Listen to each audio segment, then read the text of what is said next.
ತಂದಾನೇ ನನಿತಾನ.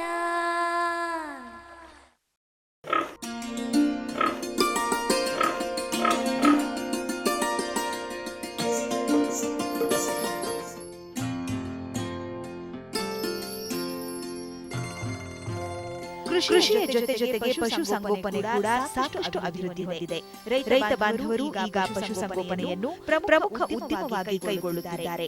ಹಸು ಸಾಕಣೆ, ಕುರಿ ಸಾಕಣೆ ಸಾಕಷ್ಟು ಪ್ರಚಲಿತದಲ್ಲಿರುವ ನಮ್ಮ ದೇಶದಲ್ಲಿ ಹಂದಿ ಸಾಕಣೆ ಕೂಡ ಇತ್ತೀಚೆಗೆ ಹೆಚ್ಚು ಮಹತ್ವ ಪಡೆಯುತ್ತಿದೆ. ವಿಶೇಷವಾಗಿ ನಮ್ಮ ಕೊಡಗಿಗೆ ನಾವು ಹೇಳುವುದಾದರೆ ಇಲ್ಲಿ ಹೈನುಗಾರಿಕೆ ಜೊತೆಗೇನೆ ಹಂದಿ ಸಾಕಣೆ ಕೂಡ ತುಂಬ ಮಹತ್ವವನ್ನು ಪಡ್ಕೊಂಡಿದೆ. ಯಾಕಂದರೆ ನಮ್ಮ ಕೊಡಗು ಸಂಸ್ಕೃತಿಯ ಒಂದು ಜೊತೆಯಲ್ಲೇ ಮಿಳಿತವಾಗಿರ್ತಕ್ಕಂಥ ಈ ಹಂದಿ ಮಾಂಸದ ಬೇಡಿಕೆ ಎಲ್ಲ ಕಾಲಗಳಲ್ಲೂ ಇರ್ತದೆ. ಕೊಡಗಿನ ಗೋಣಿಕೊಪ್ಪಲ ಕೃಷಿ ವಿಜ್ಞಾನ ಕೇಂದ್ರದಲ್ಲಿ ಅಮೆರಿಕದ ಡ್ಯೂರಾಕ್ ತಳಿಯನ್ನು ಯಶಸ್ವಿಯಾಗಿ ಸಾಕಲಾಗುತ್ತಿದೆ. ಈ ಡ್ಯೂರಾಕ್ ತಳಿ ಮೂಲತಃ ಅಮೆರಿಕ ದೇಶದ ತಳಿಯಾಗಿದೆ. ಇದನ್ನು ಲಾರ್ಜ್ ವೈಟ್ ಯಾರ್ಕ್ಷೈರ್ ಮತ್ತು ಲ್ಯಾಂಡ್ ರೇಸ್ ಎಂಬಂತಹ ಎರಡು ವಿದೇಶಿ ತಳಿಗಳನ್ನು ಸಂಕರಣದಿಂದ ಉತ್ಪತ್ತಿ ಮಾಡಿರ್ತಕ್ಕಂಥ ತಳಿ. ಇದು ನೋಡಲಿಕ್ಕೆ ಬಂಗಾರ ಮಿಶ್ರಿತ ಕಂದು ಅಥವಾ ಕಂದು ಮಿಶ್ರಿತ ಬಣ್ಣದ ಮೇಲೆ ಕೆಲವೊಮ್ಮೆ ಅಲ್ಲಲ್ಲಿ ಕಪ್ಪು ಚುಕ್ಕೆಗಳು ಸಹ ಕಂಡು ಬರ್ತದೆ. ಹಾಗೂ ಕಿವಿಗಳು ಅಗಲವಾಗಿದ್ದು ನೇರವಾಗಿ ನಿಂತಿರುತ್ತೆ. ಆ ನಿಟ್ಟಿನಲ್ಲಿ ನಾವು 2005ರಲ್ಲಿ ಮೊದಲ ಬಾರಿಗೆ Kerala livestock development agency ತ್ರಿಶೂರ್ನಿಂದ ನಾವು 5+1 ಹೆಣ್ಣು ಹಂದಿಗಳು 1 ಗಂಡು ಹಂದಿನ ತೆಗೆದುಕೊಂಡು ಬಂದು ನಮ್ಮ ಕೇಂದ್ರದಲ್ಲಿ ಮೊದಲ ಬಾರಿಗೆ ಕೊಡಗಿನಲ್ಲಿ ನಾವು ಸಂವರ್ಧನೆ ಮಾಡಲಿಕ್ಕೆ ಶುರು ಮಾಡಿದ್ವಿ. ಅಲ್ಲಿಂದ ಇಲ್ಲಿಯವರೆಗೂ ಈ ಒಂದು ತಳಿಗೆ ಕೊಡಗಿನಲ್ಲಿ ಉತ್ತಮವಾದಂಥ ಒಂದು ಬೇಡಿಕೆ ಇದ್ದು, ನಮ್ಮ ಕೃಷಿ ವಿಜ್ಞಾನ ಕೇಂದ್ರದ ಹತ್ತೂರಿನಲ್ಲಿ ಇರ್ತಕ್ಕಂಥ ಫಾರ್ಮ್ನಲ್ಲಿ ನಾವು ಒಂದು ಪ್ರಾತ್ಯಕ್ಷಿಕ ಘಟಕವನ್ನು ಪ್ರಾರಂಭ ಮಾಡಿದ್ದೇವೆ. ಪ್ರಸ್ತುತ ಅಲ್ಲಿ 25ರಿಂದ 30 ಡ್ಯೂರಾಕ್ ದೊಡ್ಡ ಹಂದಿಗಳಿದ್ದು ಈಗ ಎಲ್ಲ ಮರಿ ಹಾಕಿ ರೈತರಿಗೆ ನಾವು ಒಂದು ನಿಗದಿತ ದರದಲ್ಲಿ ಕೊಡುವ ಒಂದು ಯೋಜನೆ ಕೂಡ ಇಟ್ಕೊಂಡಿದ್ದೇವೆ. ಡ್ಯೂರಾಕ್ ತಳಿಯ ಹಂದಿ ಮಾಂಸದಲ್ಲಿ ಕೊಬ್ಬಿನ ಅಂಶ ಕಡಿಮೆ ಇರುವುದು ವಿಶೇಷವಾಗಿದೆ. ಒಂದು ವರ್ಷದಲ್ಲಿ ಈ ಹಂದಿಗಳು ಸುಮಾರು 100-110 ಕೆಜಿ ತೂಕ ಪಡೆದುಕೊಳ್ಳುತ್ತವೆ. ನಿಮಗೆಲ್ಲ ಗೊತ್ತಿರಬಹುದು ಹಂದಿ ಮಾಂಸದಲ್ಲಿ ಕೊಬ್ಬಿನ ಅಂಶ ಜಾಸ್ತಿ ಇರ್ತದೆ ಅಂತ. ಆದರೆ ಈ ಒಂದು ತಳಿಲಿ ಮುಖ್ಯವಾಗಿ ಕೊಬ್ಬಿನ ಅಂಶ ಕಡಿಮೆ ಇರ್ತದೆ. ಸೊ ಇತ್ತೀಚಿನ ದಿನಗಳಲ್ಲಿ ಕೆಲವು ಜನರಲ್ಲಿ ಆತಂಕ ಇರ್ಬೋದು. ಅದರಲ್ಲೂ ಹೃದ್ರೋಗಿಗಳು ಆಯಿಲ್ ಅಥವಾ ಕೊಬ್ಬಿನ ಅಂಶವನ್ನು ಕಡಿಮೆ ತಿನ್ನಬೇಕು ಅಂತ ಇಚ್ಛೆ ಪಡ್ತಕ್ಕಂಥವರು ಸಹ ಈ ಒಂದು ಮಾಂಸವನ್ನು ಸೇವನೆ ಮಾಡಬಹುದಾಗಿದೆ. ಈ ತಳಿ ಒಂದು ವರ್ಷದಲ್ಲಿ ಅಂದರೆ 8 ತಿಂಗಳ ಒಂದು ಅಂದಾಜಿನಲ್ಲಿ 80ರಿಂದ 90 ಕೆಜಿ ತೂಕ ಬರ್ತಾ ಇದ್ದು, ಇದು ಒಂದು ವರ್ಷ ದಾಟುವುದರೊಳಗಾಗಿ 100ರಿಂದ 120 ಕೆಜಿಯಷ್ಟು ಇದು ತನ್ನ ದೇಹದ ತೂಕವನ್ನು ಪಡೆದುಕೊಳ್ತದೆ. 100-110 ಕೆಜಿ ತೂಕ ಪಡೆದ ಹೆಣ್ಣು ಹಂದಿಗಳನ್ನು ಮರಿ ಮಾಡಲು ಬಿಡಬಹುದು. ಹಾಗೆಯೇ 100 ಕೆಜಿ ತೂಕವಿರುವ 1 ವರ್ಷದ ಗಂಡು ಹಂದಿಯನ್ನು ಸಂಕರಣಕ್ಕೆ ಬಳಸಬಹುದಾಗಿದೆ. ರೈತರ ಒಂದು ಗಮನಿಸಬಹುದು, ಹಂದಿಗಳಲ್ಲಿ ಮುಖ್ಯವಾಗಿ ವಯಸ್ಸಿಗಿಂತ ಅದರದ್ದು ದೇಹದ ತೂಕದ ಮೇಲೆ ನಾವು ಅದನ್ನ ಮುಂದೆ ಕ್ರಾಸ್ ಮಾಡಲಿಕ್ಕೆ ಅಂದ್ರೆ ಮರಿ ಮಾಡಿಸ್ಲಿಕ್ಕೆ ನಾವು ಅದನ್ನ ಬಳಸ್ತೇವೆ. ಸಾಧಾರಣವಾಗಿ 90ರಿಂದ 100 ಅಥವಾ 110 ಕೆಜಿ ತೂಕ ಇದ್ದಾಗ ಹೆಣ್ಣು ಹಂದಿನ ನಾವು ಕ್ರಾಸಿಗೆ ಬಿಡಬೇಕಾಗುತ್ತೆ. ಹಾಗಾದ್ರೆ ಗಂಡು ಹಂದಿನಿಗೆ ಯಾವಾಗ ಬಿಡಬೇಕು? ಸೊ ಗಂಡು ಹಂದಿನ ಸಾಧಾರಣವಾಗಿ 1 ವರ್ಷ ಮೇಲ್ಪಟ್ಟು ಅದು ಸಹ 100 ಕೆಜಿಯ ಮೇಲೆ ತೂಗ್ತಾ ಇದ್ದಲ್ಲಿ ಕ್ರಾಸಿಗೆ ಬಿಡುವುದು ಉತ್ತಮ. ಇದರಿಂದಾಗಿ ಉತ್ತಮ ಗುಣಮಟ್ಟದ ವೀರ್ಯ ಉತ್ಪತ್ತಿಯಾಗಿ ಸೊ ಆ ಕ್ರಾಸಿಗೆ ನಾವು ಹಂದಿಗಳನ್ನ ಸಂಕರಣಕ್ಕೆ ಬಳಸಿದಾಗ ಉತ್ತಮ ತಳಿಯ ಮರಿಗಳನ್ನು ನಾವು ಪಡಲಿಕ್ಕೆ ಸಾಧ್ಯ ಆಗ್ತದೆ. ಮುಂದಿನ ದಿನಗಳಲ್ಲಿ ಏನಾದ್ರು ಗರ್ಭ ನಿಂತಲ್ಲಿ ಮುಂದಿನ 115ರಿಂದ 117 ದಿನಗಳಲ್ಲಿ ಹಂದಿ ಮರಿ ಆಗ್ತದೆ. ಸಾಧಾರಣವಾಗಿ ಈ ತಳಿಯ ಹಂದಿಲಿ 8ರಿಂದ 14 ಸರಾಸರಿ 8ರಿಂದ 14 ಮರಿಗಳನ್ನು ಒಂದು ಬಾರಿಗೆ ಹಾಕ್ತದೆ. ಮತ್ತೆ ಇದು ವರ್ಷದಲ್ಲಿ 2 ಬಾರಿ ಮರಿಗಳನ್ನು ಹಾಕ್ತದೆ. ಹಾಗೆಯೇ ಇದರಲ್ಲಿ ಆಕಸ್ಮಿಕ ಗರ್ಭ ಕಟ್ಟದಿದ್ದಲ್ಲಿ ಮುಂದಿನ 18ರಿಂದ 21 ದಿನಗಳಲ್ಲಿ ಪುನಃ ಬೆದೆಗೆ ಬರ್ತದೆ. ಆ ಒಂದು ಸಂದರ್ಭದಲ್ಲಿ ನಾವು ಹಂದಿನ ಗಂಡ ಹಂದಿಯೊಂದಿಗೆ ಬೆರಲಿಕ್ಕೆ ಬಿಡಬೇಕಾಗ್ತದೆ. ಹೆಣ್ಣು ಹಂದಿಯ ಜನನಾಂಗ ಊದಿಕೊಂಡಿದ್ದು ಲೋಳೆ ತರಹದ ದ್ರವ ಸೋರುತ್ತಿರುವುದು ಆ ಹಂದಿ ಬೆದೆಗೆ ಬಂದಿರುವುದರ ಲಕ್ಷಣವಾಗಿದೆ. ರೈತ ಬಾಂಧವರೇ, ಸಾಧಾರಣವಾಗಿ ಹಂದಿಗಳಲ್ಲಿ ನಾವು ದನಗಳಲ್ಲಿ ಗಮನಿಸುವ ಹಾಗೆ ಬೇರೆ ರೀತಿಯ ಒಂದು ಬೆದೆಯ ಲಕ್ಷಣಗಳಲ್ಲೂ ಇಲ್ಲಿ ಕಾಣ್ಲಿಕ್ಕೆ ಆಗೋದಿಲ್ಲ. ಇದರಲ್ಲಿ ಮುಖ್ಯವಾಗಿ ಯೋನಿ ಅಥವಾ ಜನನಾಂಗ ಸ್ವಲ್ಪ ದಪ್ಪವಾಗಿದ್ದು ಅದರಿಂದ ಲೋಳೆ ತರಹದ ಒಂದು ದ್ರವ ಪಸರಿಸ್ತಾ ಇರುತ್ತೆ ಬೆದೆಗೆ ಬಂದಂತ ಹಂದಿಯಲ್ಲಿ. ಹಾಗೂ ನಾವೇನಾದರೂ ಬೆದೆಗೆ ಬಂದಂಥ ಹೆಣ್ಣು ಹಂದಿಯ ಹಿಂಭಾಗದ ಮೇಲೆ ನಾವು ಏನಾದ್ರು ಕೈಯನ್ನು ಇಟ್ಟು ಸ್ವಲ್ಪ ಅದಿಮಿದ್ರೆ ಅದು ಹಾಗೆ ಕೂರುತ್ತೆ, ಅಂದರೆ ಮುಂದೆ ಹೋಗೋದಿಲ್ಲ. ಸೊ ಅಂದರೆ ಇದರ ಅರ್ಥ ಅದು ಸ್ಟ್ಯಾಂಡಿಂಗ್ ಈಟ್ ಅಂತ ಹೇಳ್ತೀವಿ. ಅಂದರೆ ಈ ಒಂದು ಸಂದರ್ಭದಲ್ಲಿ ಹಂದಿನ ನಾವು ಅದನ್ನು ಬೆದೆಗೆ ಗಂಡಿನೊಂದಿಗೆ ಬೆರಲಿಕ್ಕೆ ಬಿಡಬೇಕಂತ ಅರ್ಥ. ಸೊ ಈ ಟೈಮಲ್ಲಿ ನೋಡಿ ನೀವು ಕರೆಕ್ಟಾಗಿ ಅದನ್ನು ಬೆದೆ ಕಟ್ಟಿಸಿದಲ್ಲಿ ಆದಲ್ಲಿ ಮುಂದಿನ ದಿನಗಳಲ್ಲಿ ಉತ್ತಮ ಲಾಭದಾಯಕ ಮರಿಗಳನ್ನ ಪಡೆಯಲು ಯಶಸ್ವಿ ಆಗ್ತದೆ ರೈತ ಬಂದವರೇ. ಗಂಡು ಹಂದಿಗೂ ಸಹ ನಾವು ಈ ಒಂದು ನಿಟ್ಟಿನಲ್ಲಿ ಉತ್ತಮ ಗುಣಮಟ್ಟದ ವೀರ್ಯ ಪಡೆಯಲಿಕ್ಕೋಸ್ಕರ 1 ವರ್ಷದ ಮೇಲ್ಪಟ್ಟ ಗಂಡು ಹಂದಿಯನ್ನೇ ನಾವು ಕ್ರಾಸಿಂಗಿಗೆ ಬಿಡೋದು ತುಂಬಾ ಉತ್ತಮ ಅಂತ ಈ ಸಂದರ್ಭದಲ್ಲಿ ಹೇಳಬೇಕಾಗ್ತದೆ. ಹಂದಿಯ ಹಾಲಿನಲ್ಲಿ ಎಲ್ಲ ಪೋಷಕಾಂಶಗಳು ಹೆಚ್ಚಾಗಿದ್ದರೂ ಕಬ್ಬಿಣದ ಅಂಶ ಕಡಿಮೆಯಾಗಿರುತ್ತದೆ. ಹಾಗಾಗಿ ಹಂದಿ ಮರಿಗಳು ಹುಟ್ಟಿದ 1 ವಾರದಲ್ಲೇ ರಕ್ತಹೀನತೆಯಿಂದ ಸತ್ತು ಹೋಗುತ್ತವೆ. ಇದು ತುಂಬಾ ಇಂಪಾರ್ಟೆಂಟ್ ಆಗಿರ್ತಕ್ಕಂಥ ಅಂಶ, ಅಂದ್ರೆ ತುಂಬಾ ಮಹತ್ವವುಳ್ಳದ್ದು. ಏನಪ್ಪಾ ಅಂದ್ರೆ ಸಾಧಾರಣವಾಗಿ ಹಂದಿ ಮರಿ ಹಾಕಿದ ನಂತರ ಮರಿಗಳು ಇದ್ದಕ್ಕಿದ್ದ ಹಾಗೆ ಸಾಯ್ತಾ ಇರ್ತವೆ ನಮ್ಮಲ್ಲಿ. ಯಾಕಂದ್ರೆ ನಮ್ಮ ಕೃಷಿ ವಿಜ್ಞಾನ ಕೇಂದ್ರಕ್ಕೆ ಆಗಾಗ ರೈತರು ಕರೆ ಮಾಡಿ ಹೇಳ್ತಾ ಇರ್ತಾರೆ, ನಮ್ಮ ಹಂದಿ ಮರಿ ಹಾಕಿದ್ದು ಸರ್, ಹಾಕಿದ 1 ವಾರದಲ್ಲೇ ಅವು ಸಾಯ್ಲಿಕ್ಕೆ ಪ್ರಾರಂಭ ಮಾಡಿದೆ ಅಂತ. ಸೊ ಇದಕ್ಕೆ ಒಂದು ಮುಖ್ಯವಾಗಿ ಕಂಡು ಬರ್ತಕ್ಕಂಥ ಒಂದು ಸಮಸ್ಯೆ ಅಂತಂದ್ರೆ ಪಿಗ್ಲೆಟ್ ಅನಿಮಿಯಾ ಅಥವಾ ಮರಿಗಳಲ್ಲಿ ಕಂಡು ಬರ್ತಕ್ಕಂಥ ರಕ್ತಹೀನತೆ. ಸೊ ಒಂದು ಗಮನಿಸಬೇಕು ರೈತ ಬಾಂಧವರೇ, ಹಂದಿಯ ಹಾಲಿನಲ್ಲಿ ಎಲ್ಲಾ ತರದ ಅಂಶಗಳು ಭರಪೂರವಾಗಿದೆ, ಆದರೆ ಕಬ್ಬಿಣದ ಅಂಶದ ಕೊರತೆ ಎದ್ದು ಕಾಣ್ತದೆ. ಹಂದಿ ಮರಿಗಳಿಗೆ ಹುಟ್ಟಿದ 4 ಮತ್ತು 14ನೇ ದಿನದ ಅವಧಿಯಲ್ಲಿ ಫೆರಸ್ ಸಲ್ಫೇಟ್ ಇಂಜೆಕ್ಷನ್ ನೀಡುವ ಮೂಲಕ ಕಾಪಾಡಬಹುದು ಎಂಬುದು ತಜ್ಞರ ಸಲಹೆಯಾಗಿದೆ. ಕೃತಕವಾಗಿ ಮರಿ ಹುಟ್ಟಿದ 4 ಮತ್ತು 14ನೇ ದಿನದ ಅವಧಿಯಲ್ಲಿ ನಾವು ಒಂದು ಫೆರಸ್ ಸಲ್ಫೇಟ್ ಅಥವಾ ಕಬ್ಬಿಣದ ಒಂದು ಇಂಜೆಕ್ಷನ್ ಮಾಡಿಸೋದ್ರಿಂದ ಹಂದಿ ಮರಿಗಳು ರಕ್ತಹೀನತೆಯಿಂದ ಸಾಯುವುದನ್ನು ತಡೆಗಟ್ಟಬಹುದಾಗಿದೆ ರೈತ ಬಂದವರು. ಚಳಿಗಾಲದಲ್ಲಿ ಹಂದಿ ಮರಿಗಳನ್ನು ಕಾಪಾಡಲು ಗೋಣಿ ಚೀಲಗಳನ್ನು ಮತ್ತು ಕೃತಕ ಬಲ್ಗಳನ್ನು ಬಳಸಬಹುದಾಗಿದೆ ಎನ್ನುತ್ತಾರೆ ತಜ್ಞರು. ಮರಿಗಳು ಈ ಸಾಧಾರಣವಾಗಿ ಚಳಿಗಾಲ ಮತ್ತೆ ಮಳೆಗಾಲದಲ್ಲಿ ಮರಿ ಹಾಕಿದಂತ ಸಂದರ್ಭದಲ್ಲಿ ಮರಿಗಳು ಈ ಕೋಲ್ಡ್ ಅಥವಾ ಈ ಶೀತಕ್ಕೆ ಇದಾಗಿ ಸಾಯುವ ಸಂಭವ ಜಾಸ್ತಿ ಇರ್ತದೆ. ಸೊ ಅಂಥ ಸಂದರ್ಭದಲ್ಲಿ ನಾವೇನು ಮಾಡಬೇಕು, ನಮ್ಮ ಗೂಡಿಗೆ ಕೃತಕವಾಗಿ ಹೊರಗಿನಿಂದ ನಾವು ಗೋಣಿ ತಾಟ ಅಥವಾ ತಾಡ್ಪಾಲನ್ನು ಮುಚ್ಚಿಬಿಟ್ಟು ಗಾಳಿಯ ಮೂವ್ಮೆಂಟನ್ನು ಕಡಿಮೆ ಮಾಡಬೇಕಾಗ್ತದೆ.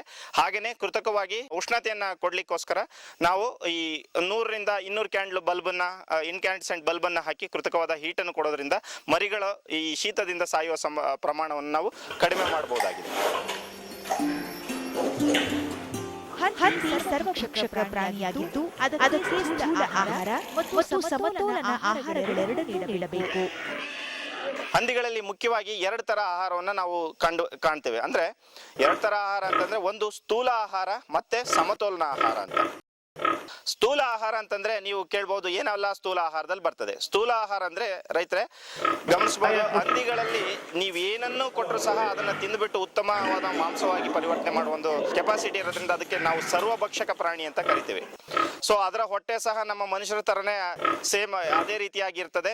ಅಂದ್ರೆ ನಾವು ಗಮನಿಸಬಹುದು, ಅಂದ್ರೆ ನಾವೆಲ್ಲ ಹೇಗೆ ಮಾಂಸ ಎಲ್ಲದನ್ನು ತಿಂದ್ಬಿಟ್ಟು ಹಾಗೆ ಸೀಮಿತ ಪ್ರಮಾಣದಲ್ಲಿ ಸೊಪ್ಪು ಸದೆಗಳನ್ನು ತಿಂದು ನಾವು ಜೀರ್ಣ ಮಾಡ್ಕೊಳ್ಳೋ ಕೆಪಾಸಿಟಿ ಇದೆಯೋ ಅದೇ ರೀತಿ ಹಂದಿಗಳಲ್ಲಿ ಸಹ ಇದೆ.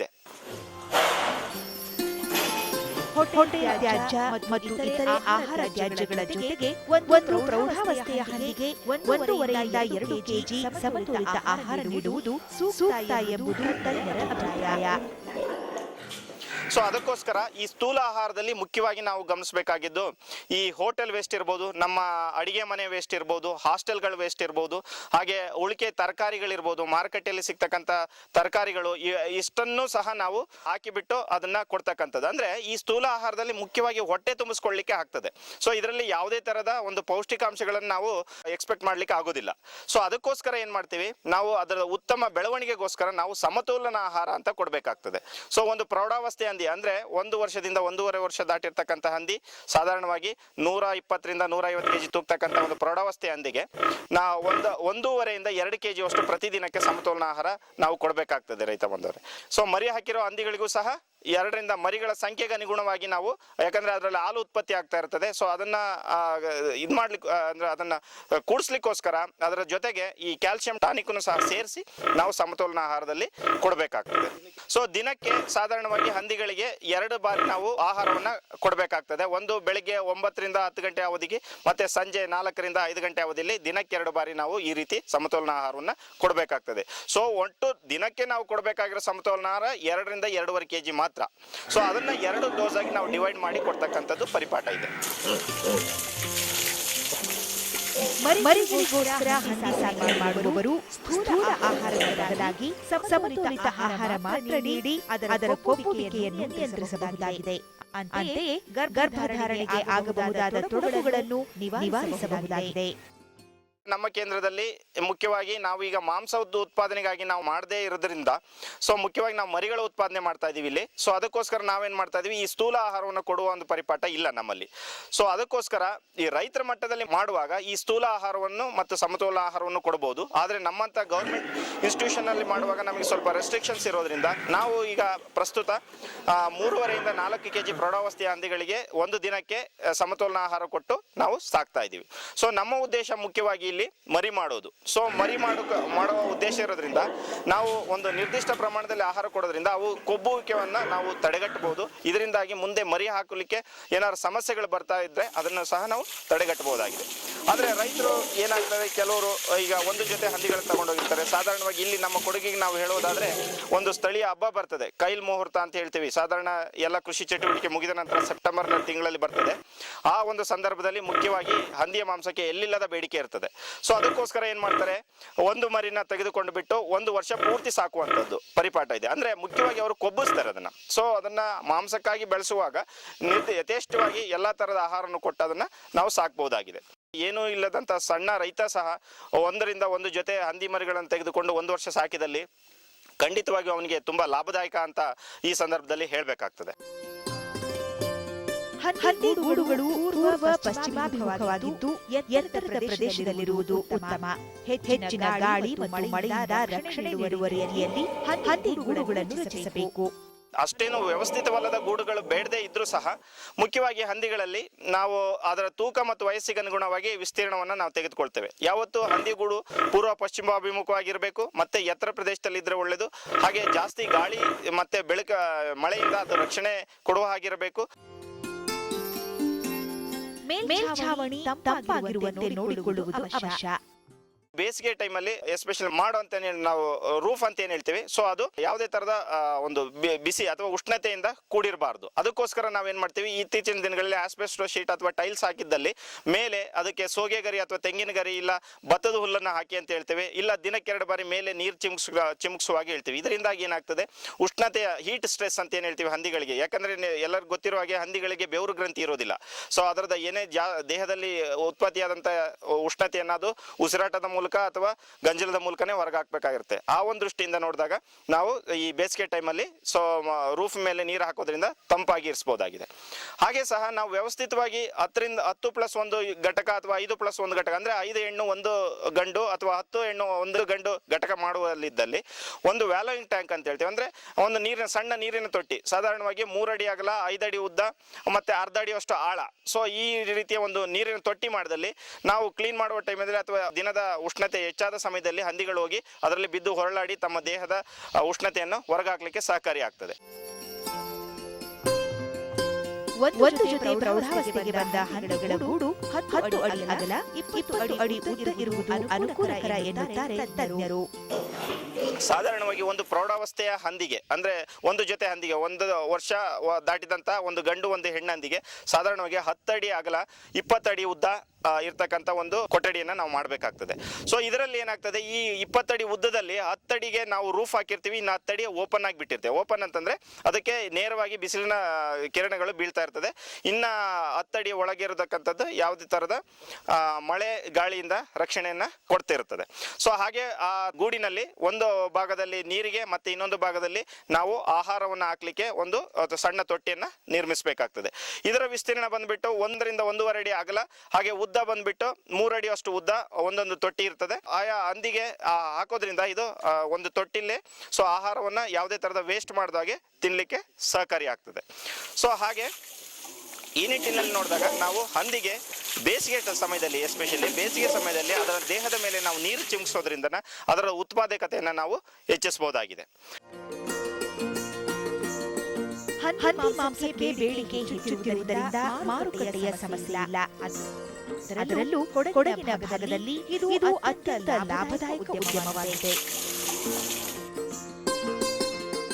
ನಮ್ಮ ರಾಜ್ಯದ ಬೇರೆ ಜಿಲ್ಲೆಗಳಿಗೆ ನಾವು ಹೋಲಿಸಿದ್ರೆ ಕೊಡಗಿನಲ್ಲಿ ಹಂದಿ ಮಾಂಸಕ್ಕೆ ವಿಶಿಷ್ಟವಾದ ಬೇಡಿಕೆ ಇದೆ ಹಾಗೂ ಇಲ್ಲಿಯ ಸಂಸ್ಕೃತಿಯ ಜೊತೆಗೆ ಅದು ಮಿಳಿತವಾಗಿರೋದ್ರಿಂದ ಕೊಡಗಿನಲ್ಲಿ ನಿಜವಾಗಲೂ ತುಂಬಾನೇ ಬೇಡಿಕೆ ಇದೆ. ಹಾಗೆ ಇತ್ತೀಚಿನ ದಿನಗಳಲ್ಲಿ ನಮ್ಮ ರಾಜ್ಯದ ವಿವಿಧ ಜಿಲ್ಲೆಗಳಲ್ಲೂ ಸಹ ಹಂದಿ ಮಾಂಸಕ್ಕೆ ಬೇಡಿಕೆ ಇರೋದ್ರಿಂದ ಇತ್ತೀಚಿನ ದಿನಗಳಲ್ಲಿ ರೈತರು ಅತಿ ಹೆಚ್ಚು ಆಸಕ್ತಿ ವಹಿಸಿ ನಮ್ಮಲ್ಲಿ 200 ಜನ ವೇಟಿಂಗ್ ಲಿಸ್ಟ್ ನಲ್ಲಿದ್ದಾರೆ. ಅಂದ್ರೆ ಮರಿಗಳಿಗಾಗಿ ತಮ್ಮ ಅರ್ಜಿಯನ್ನ ಸಲ್ಲಿಸಿ ಕಾಯುವವರಿದ್ದಾರೆ. ಈ ಒಂದು ಇದರ ನಿಟ್ಟಿನಲ್ಲಿ ನೀವು ತಿಳ್ಕೊಬಹುದು ಈ ಒಂದು ತಳಿಗೆ ಎಷ್ಟು ಬೇಡಿಕೆ ಇದೆ ಅಂತ. ಮುಂದಿನ ದಿನಗಳಲ್ಲೂ ಸಹ ಇದೇ ರೀತಿಯ ಒಂದು ರೈತರು ಮುಂದೆ ಬಂದು ಹಂದಿ ಸಾಕಣೆ ಮಾಡಿ ಯಶಸ್ವಿ ಆಗಬೇಕಂತ ಕೇಳ್ಕೊಳ್ತಾ ನಮ್ಮ ಕೇಂದ್ರದ ವತಿಯಿಂದ ಡ್ಯೂರಾಕ್ ಹಂದಿ ಮರಿ ತಳಿಗಳು ಲಭ್ಯ ಇರ್ತವೆ. ಆದ್ರೆ ಇಲ್ಲಿ ಏನಂತಂದ್ರೆ ಮೊದಲಿಗೆ ಅರ್ಜಿ ಕೊಡಬೇಕು.